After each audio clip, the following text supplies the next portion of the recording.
Welcome to Unlocking Divinity. Each week, young adults of the Church of Jesus Christ share their testimonies and stories of deepening discipleship in Jesus Christ to help other young adults unlock their divine potential. I'm your host, Emma Grace.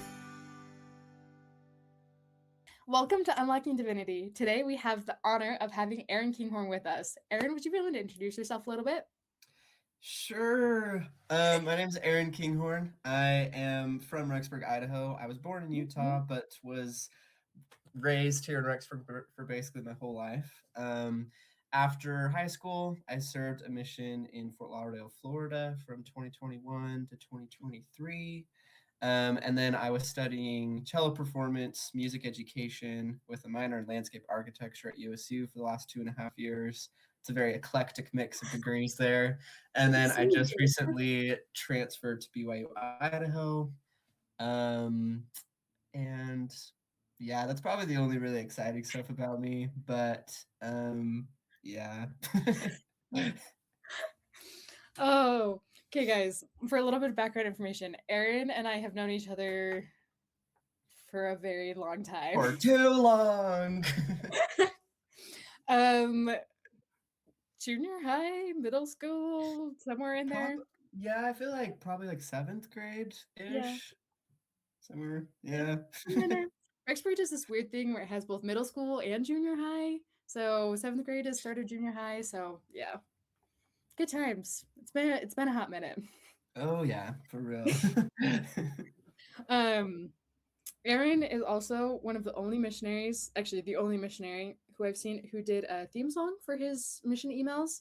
Guys, this was the greatest thing I've seen in my entire life. Oh yeah. Yeah, I really put a lot of effort into those emails. Never missed a week. I never missed a theme song. We had 4 whole seasons of it. It was great. Yeah, I was pretty cool back then, back in the day. Hey, you're still really cool. Oh, thanks. Guess going along with missions and with your mission experience, what prompted you to serve a mission, Aaron? Oh wow, I gotta go really far back in time for that. So let's see. It was honestly kind of I don't know if spur of the moment is a good word for it, but my senior year of high school, because we're from Rexburg and literally everyone and their dog in Rexburg is a member of the church, the whole culture of like mission call openings and farewells and homecomings and everything is such like an integral part of like the culture in Rexburg. Oh yeah. And so, especially like our senior year, it was like every week you were going sometimes to multiple mission call openings. It's like ridiculous. A little bit. Yeah. So, but I like growing up, both sides of my family are all very active members of the church.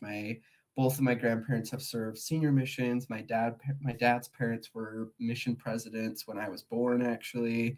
And so like the expectation of serving a mission, even though it was never like I was never sat down by like my grandparents or my parents and was told like if you don't serve a mission, you're gonna be disowned kind of thing.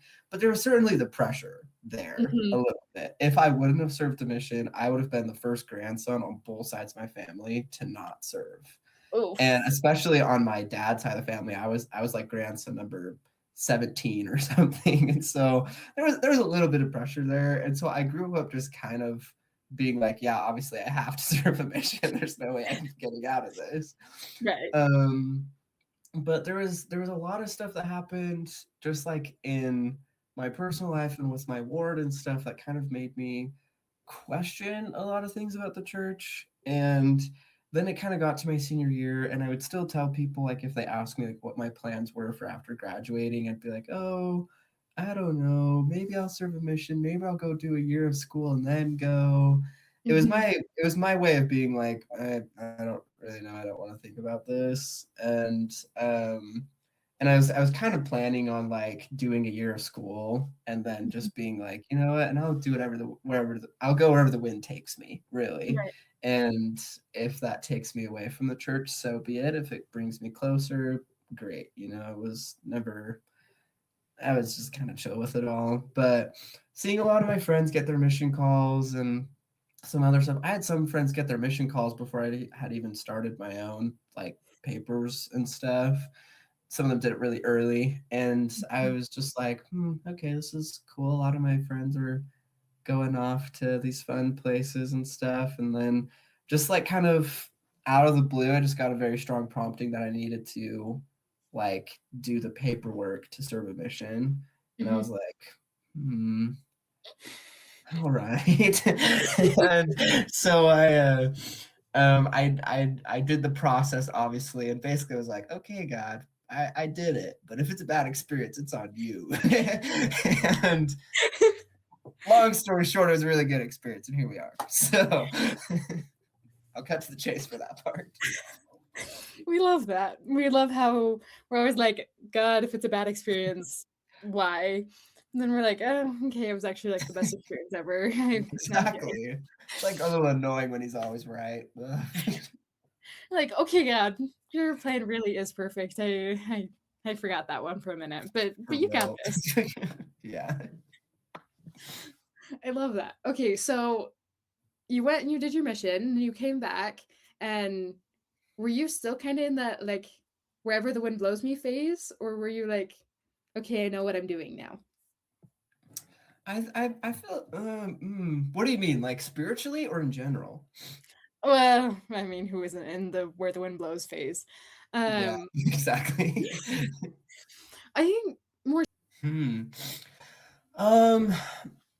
I was definitely a lot more solid, I think, especially like I feel like on my mission was the first time I had like developed my own testimony instead of just kind of riding on the waves of other people's. Right. And so going to school was a lot easier for me to just kind of know what I needed to do spiritually to keep growing and stay close to God and everything. So yeah. Does that answer that question? No, that totally does. That absolutely Okay, does. that's good. But okay, I guess that kind of leads to my next question. Like, why do you choose to stay, Aaron? What keeps you close to God? Ooh, the deep question. Bum bum bum. I know I'm No, you're good. This is something that I've definitely like had to think about a lot because when I was studying at USU, even though it's in Utah and Utah State is probably I do not like this is not a fact, but I'm pretty sure like the student population is like 75 to 80% members of the church, maybe even higher, maybe lower. I don't really know.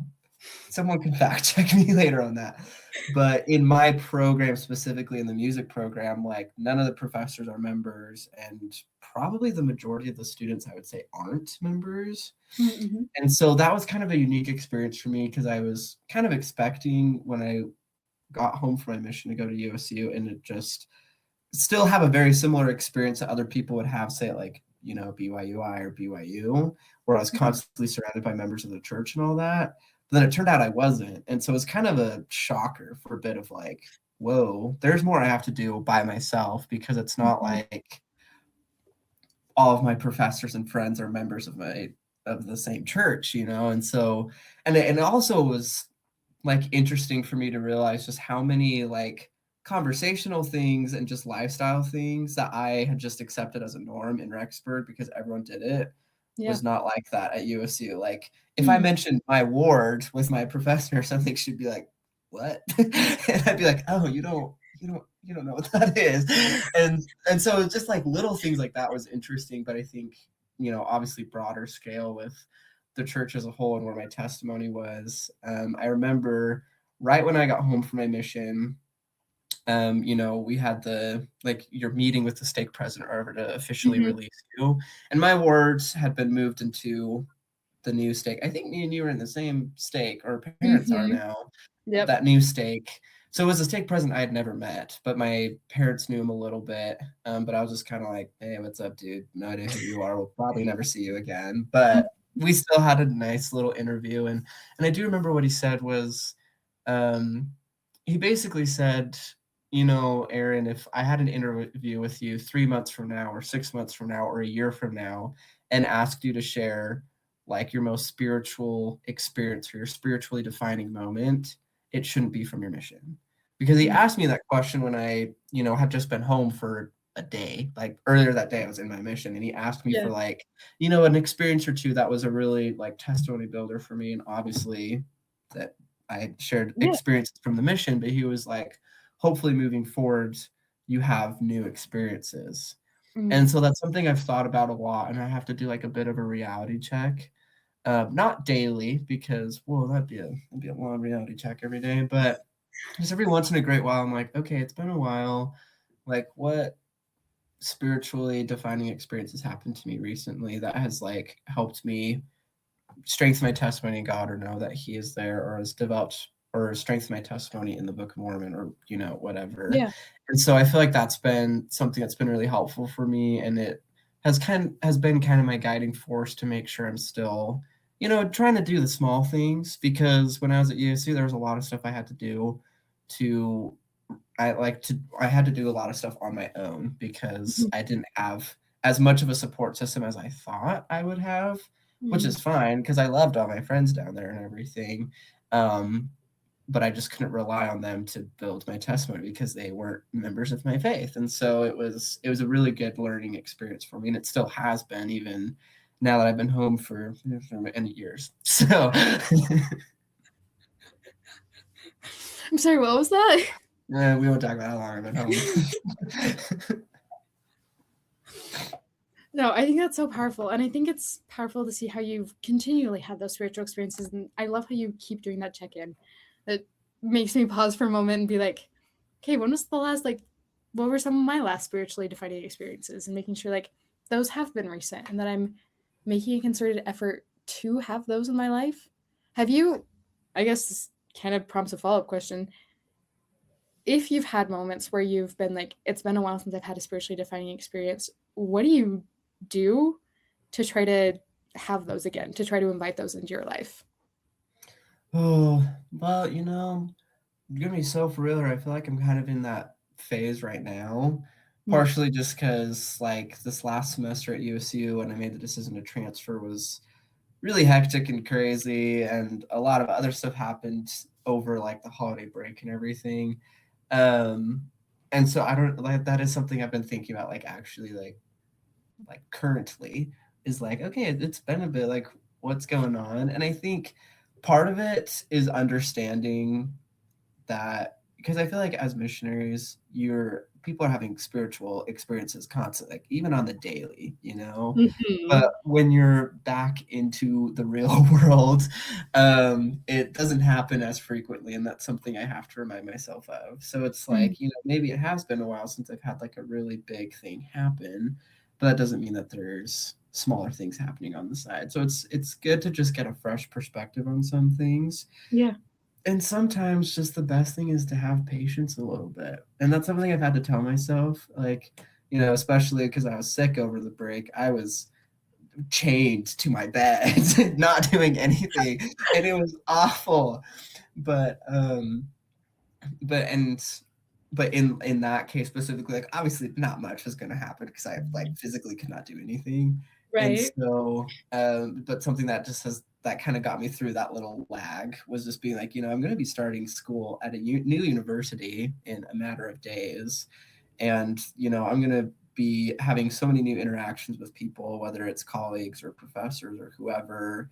Like there's going to be a lot of connections I build and a lot of things I learned that will be useful for the rest of my life. And so just kind of knowing that, the light at the end of the tunnel is there, I think is really helpful. So if there are lags in, like, wow, I haven't had a really testimony builder in a while, maybe it's happening without realizing it, or something big is coming on the horizon. Yeah. I have that patience. I am such an impatient person that it's hard. It is. And I was one of those silly missionaries on my mission who actually prayed for patience a few times. Like I don't know if I necessarily recommend it to people because it definitely works, but it is something that does happen. But Mhm. Yeah. I love the power of patience and of being willing to trust God and trust like that He is working in our lives and that He's working in the details. And, like we can be patient with Him and His plan, even if our world right now is just like go go go all the time. And be like, Yeah. God, sometimes like wait, and we're like, but we gotta go. It's just like be calm, chill. Yeah. Yeah, no, that's so good. Um, are there, as you've been home from your mission, as you've continued to look for those spiritually defining experiences, have there been any scriptures or quotes that have kind of grounded you or helped remind you that God is there? Yeah. There are. I'm glad you texted me this question before we started. I had to like think about this one for a bit, and if you would have asked me that on the spot, there would have been a long pause in this podcast that you would have had to cut.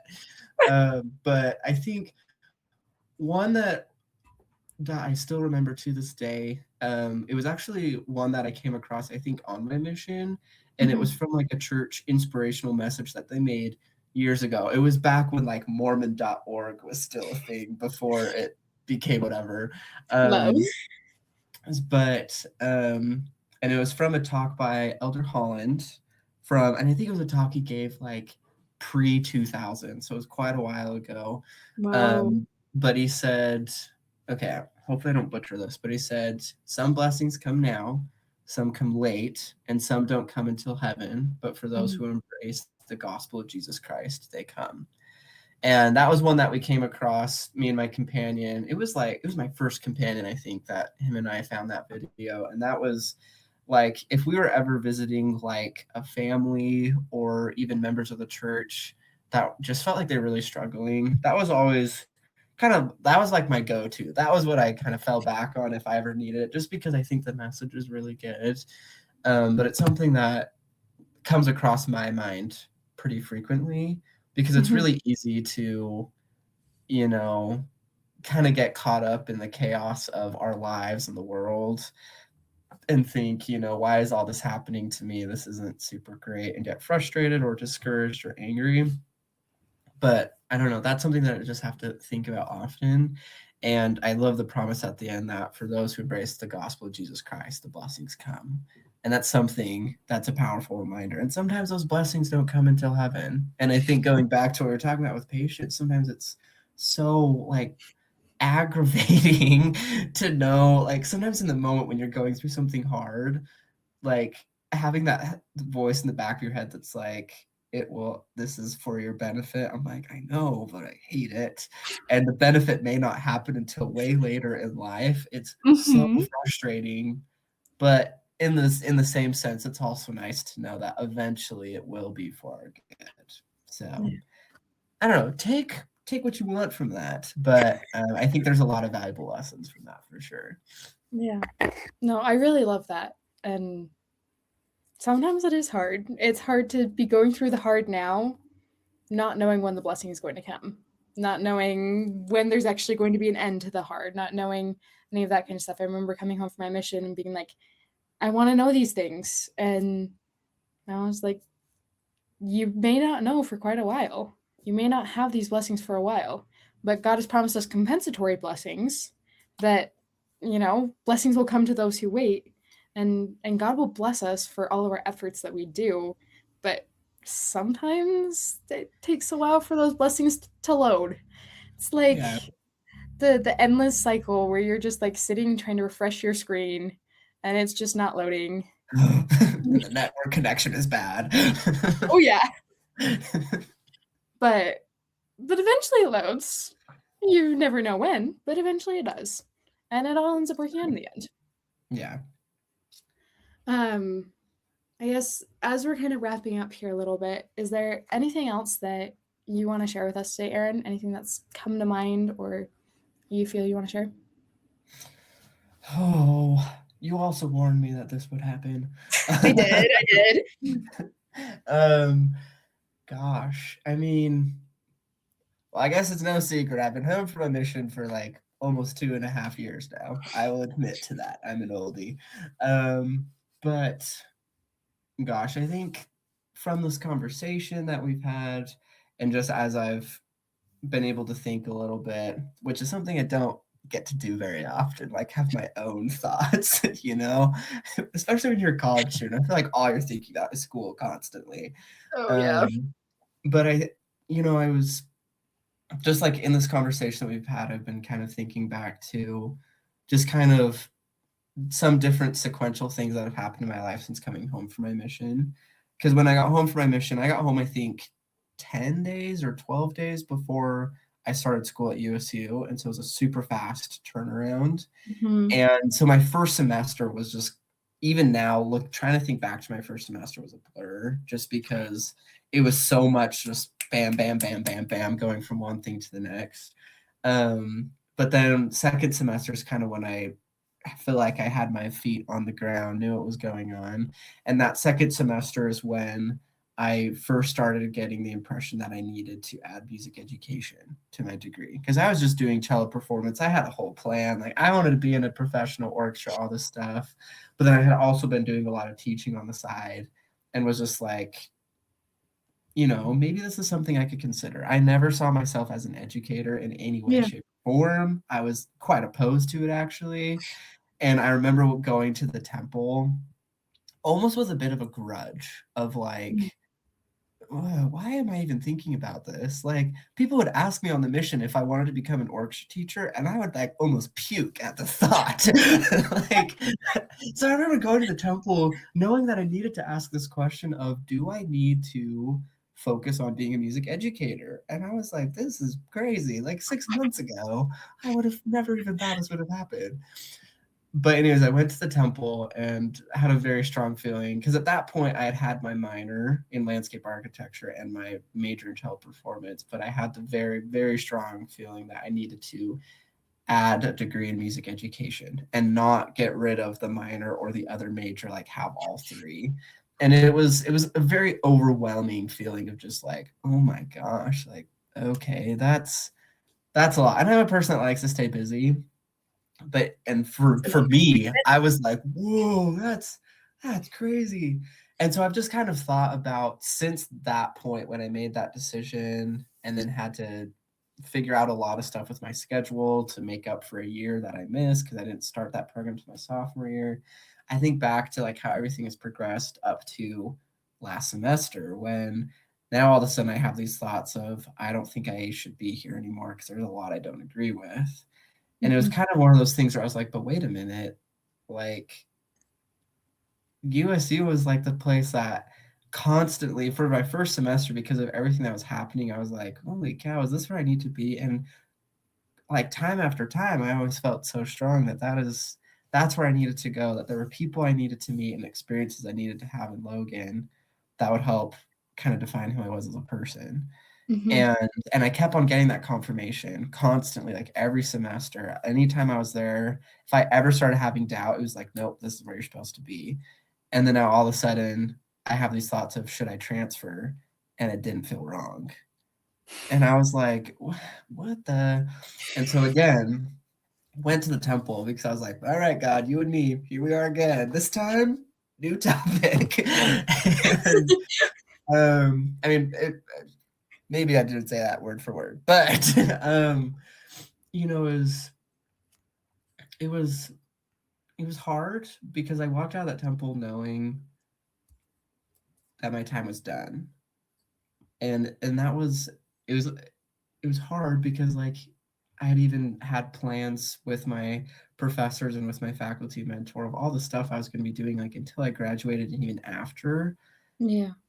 And now I knew that it was all going to be thrown away. Now, I hadn't even gone to another university yet or anything, but I just knew that USC was not where I was supposed to be anymore. And I was like, oh, okay. So I did end up going to BYU Idaho and was like, okay, this is like, they have the program I want for music education, and that's what I'm going to keep studying. But it was hard because I was, doing all this stuff. I had all these research plans. I was an undergraduate researcher. I was in a lot of different committees and councils. for the university or for my department that I was kind of representing. And so it wasn't just like, okay, I'll just enroll at BYUI and be done. There was a ton of people that I had to tell them like I'm not going to be here anymore. I was teaching 2 orchestra classes. I had all these private students, and it was so hard to say goodbye to all of them and tell them that I was leaving and I wouldn't get to see them again, you Yeah. know? And I don't know. So, and the rest of the semester at USU was quite trashy, if I'm being honest here, and it did not end well. I really hoped that with after all was said and done, I could at least leave USU being like, I got everything out of it I needed to. And even though it was really sad, like, I made the best of it, but it was just awful. And I left, and I was like, I was glad to be gone, which No. again makes me really sad that that happened.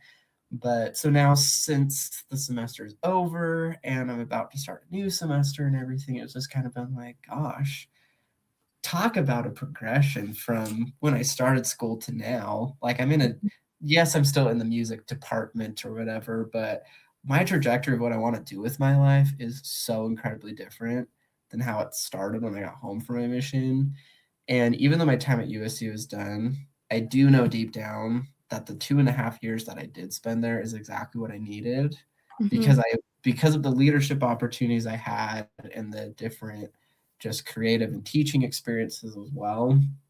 I feel like I finally figured out who I was as a person and what are my beliefs, what I want to do with my life, but more like how do I want to help other people and how can I find my purpose in life. I feel like that was at USC was the first time I was able to have that experience. And so, maybe the plan for me all along was to transfer to BYUI at some point, and it's hard to come to terms with that, but there's so much that happened at USU that I needed to experience. If I had started at BYU Idaho, like, I think I'd be a completely different person. And so it's a very long story, tangent, whatever you want to call it. But I think the moral of the story is, from the things that I learned in that, there were several things that I was like, okay, I got a prompting to do this. And then it later led me to like completely abandon all of that. Like, what the heck? That's such a crazy turnaround. But I think it just goes back to what everyone always says, God always has a plan, right? And we hear people say it from the pulpit at testimony meetings all the time. And it's like, okay, well, yeah, obviously. But when you're in the moment of your own life experiencing something like that, I feel like it's a lot harder to see. And so I think now that I've kind of made this big decision and can look back, I see everything that needed to happen. Because a year ago, if you would have asked me, like, hey, Aaron, did you know you're going to transfer to BYUI in a year? I would have been like, sorry, what? There's no way that's happening. But so in the moment, I was oblivious to all that, obviously, because I'm not God. I don't know what's happening in the grand scheme of things. Yeah. But I think knowing that everything that happens in our life, even if our course takes a 90-degree turn, it's all meant to be that way. And if we live a life fearing what could happen in the future, I think it can be a little detrimental to our potential. And so, there were moments, I will be honest, where I had feelings that, like, at the least I wasn't going to graduate from USU. That was like a nagging thought that would come back every once in a while. People would be talking about, oh, I can't wait to graduate and stuff. And I was like, oh yeah, me too. But in the back of my mind, I was like, something's telling me I'm not going to be graduating from USU. I don't know why. Obviously now we do, but I wasn't going to live my life in fear at USU of like, oh no, what's going to happen. I lived life to the fullest. I took every opportunity I could and just eat it all up. And, eventually I had to throw it all away a little bit, which is hard. But at the end of the day, everything that I chose to do was what I needed. And so I think just living life in the moment, enjoying where you are, letting God just kind of give you little course corrections as you go, everything will go exactly as needed, even if it's extremely unplanned. And I think that's the biggest lesson up until now in my life that I've learned. Up until now. we'll see what other unplanned things God Yeah, has in to store. be continued. Stay tuned, everyone. Oh, I love that.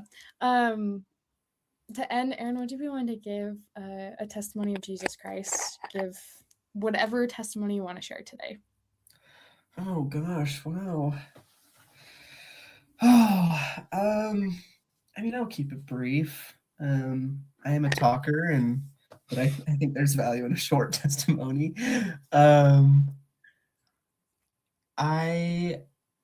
Even with all the crazy things that happen in the world, in the lives of our families and friends, and in our own lives, Heavenly Father and Jesus Christ are very aware of everything that needs to happen. And if we just allow them to be a part of our lives and just do the little things to the best of our abilities that we can, then everything that will happen in our life will go the way that it is supposed to go. And it's really easy to compare ourselves to other people, or heck, to like the prophets, and be like, well, I'm not as spiritually strong as they are. But most of us aren't ever going to be a President Nelson or a President Oaks or a President Holland or anything. But if we do our best to just make sure that God knows that we're trying to put him in our lives constantly, then everything will happen for a reason. And that's something that I'm grateful to know. It goes back to the quote by Elder Holland, and that's how I'll finish my testimony, is that as long as we do all we can to stay close to Christ, some blessings will come now, some will come late, and some won't come until heaven. But for those who embrace the gospel of Jesus Christ, they come. And that's something that I've come to learn for myself, and I hope that that is something I continue to learn as I progress throughout my life. In the name of Jesus Christ, amen. Amen. Thank you, Aaron. And to everyone out there who's listening to this, know that if your life is feeling a bit unplanned right now, if you're feeling a little lost on the journey, know that God is there. Know that as long as you're patient, as long as you wait with him, the blessings will come. Whether they come today, tomorrow, in a few years, or maybe not until heaven, they will come. Just trust God and trust the journey. And with that, we'll see you next time on Unlocking Divinity.